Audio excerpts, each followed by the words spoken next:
ভাঙা মানেই শেষ নয়, এই সত্যটা যেদিন বুঝবে সেদিনই জীবন বদলে যাবে। একটা পুরনো ঘর যেমন ভেঙে না ফেললে নতুন ঘর তোলা যায় না, তেমনি মানুষের জীবনে একবার না ভাঙলে সত্যিকারের নতুন মানুষ হয়ে ওঠা যায় না। সম্পর্ক ভাঙে, স্বপ্ন ভাঙে, বিশ্বাসও ভাঙে, আর তখনই মনে হয় সব শেষ।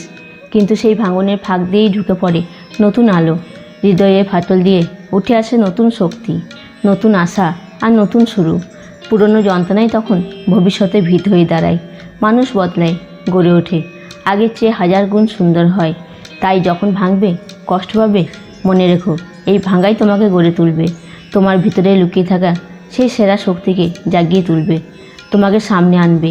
কারণ ভাঙা মানে গড়ার সম্ভাবনা। তাই আসুন আর সবাই মিলে ভালোবেসে আমার সঙ্গে বলুন জয় শ্রীকৃষ্ণ। ভালো লাগলে একটা কমেন্ট করে জানাবেন। আপনার প্রতিক্রিয়া আমাদের অনুপ্রেরণা দেয়। আর এমন হৃদয় ছুঁয়ে যাওয়া কন্টেন্ট পেতে ফেসবুক থেকে দেখলে ফলো শেয়ার করে পাশে থাকবেন, আর ইউটিউব থেকে দেখলে সাবস্ক্রাইব করতে ভুলবেন না।